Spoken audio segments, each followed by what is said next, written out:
Assalamualaikum warahmatullahi wabarakatuh. Selamat pagi semuanya. Berjumpa lagi dengan Ibu Yuni dalam pembelajaran ilmu pengetahuan sosial kelas 7.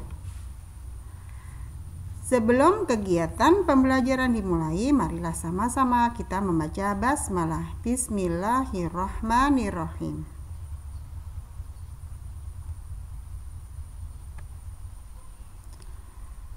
Pada pagi hari ini, Ibu akan membahas tentang bentuk-bentuk interaksi sosial. Tujuan pembelajaran, peserta didik mampu menyebutkan bentuk-bentuk interaksi sosial.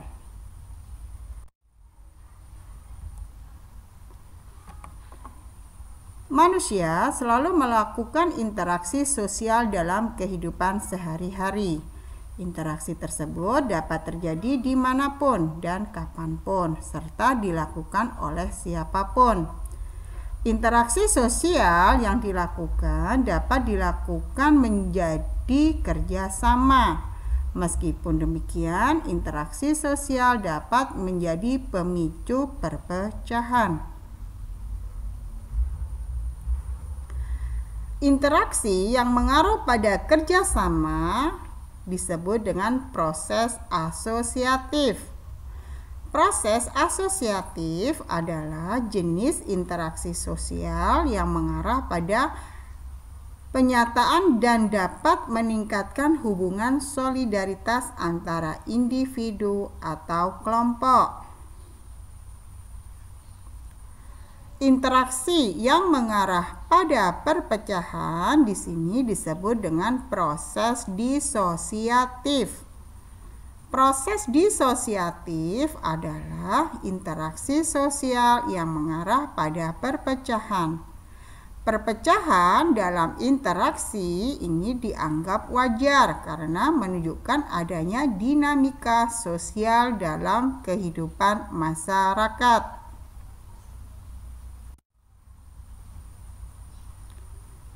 A. Proses asosiatif. 1. Kerjasama. Kerjasama merupakan usaha bersama antar perorangan atau kelompok untuk mencapai tujuan bersama. Sebagai makhluk sosial, manusia selalu membutuhkan bantuan orang lain sepanjang hidupnya. Kondisi tersebut menjadi faktor utama terbentuknya kerjasama. Bentuk-bentuk kerjasama yang ada dalam masyarakat sebagai berikut. A. Kerukunan. B. Tawar-menawar. C. Kooptasi. D. Koalisi. E. Patungan. 2. Akomodasi. Akomodasi merupakan proses sosial dalam masyarakat dengan tujuan menyelesaikan pertentangan atau konflik sosial antara dua belah pihak atau lebih yang sedang bersengketa. Dengan adanya akomodasi, pertentangan ataupun konflik sosial dalam masyarakat dapat diselesaikan tanpa adanya pihak yang dirugikan. Bentuk-bentuk akomodasi sebagai berikut. Ada koersi, ada kompromi, ada arbitrase, ada mediasi, ada konsiliasi, ada toleransi, ada stalemat, dan ada adjudikasi.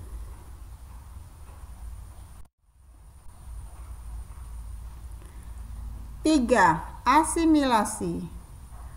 Asimilasi adalah proses peleburan dua kebudayaan berbeda menjadi satu kebudayaan tunggal yang dirasakan sebagai milik bersama.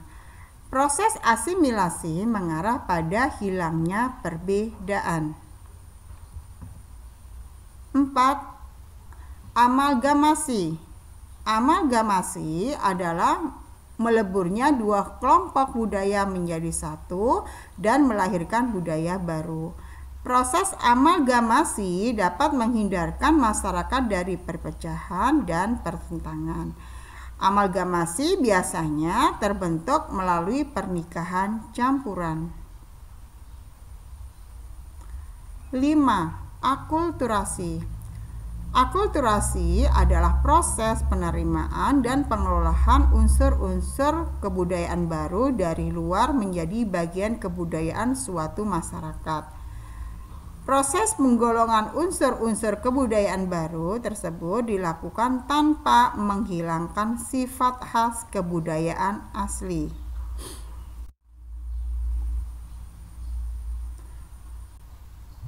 B. Proses disosiatif. 1. Persaingan atau kompetisi. Persaingan atau kompetisi merupakan proses sosial yang dilakukan individu atau kelompok saling bersaing dalam bidang-bidang kehidupan tertentu. Persaingan atau kompetisi diidentifikasi sebagai bentuk perjuangan untuk memperoleh tujuan tertentu yang sifatnya terbatas.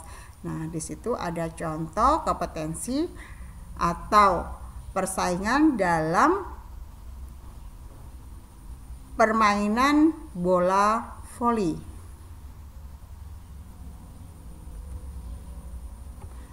2. Pertentangan atau konflik.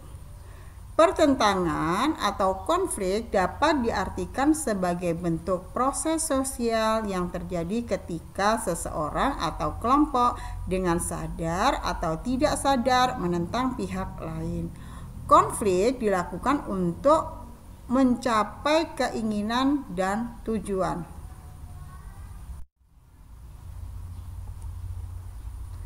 3. Kontravensi.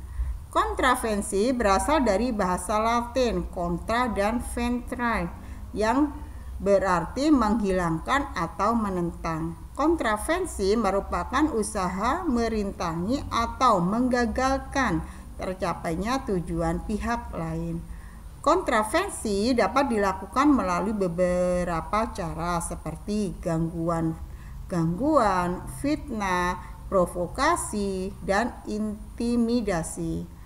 Kontravensi dapat muncul bersamaan dengan konflik sosial. Konflik tersebut secara terbuka, sedangkan kontravensi berlangsung secara sembunyi-sembunyi. Berdasarkan pelakunya, bentuk interaksi sosial di sini meliputi interaksi sosial individu dan individu. 2. Interaksi sosial individu dan kelompok.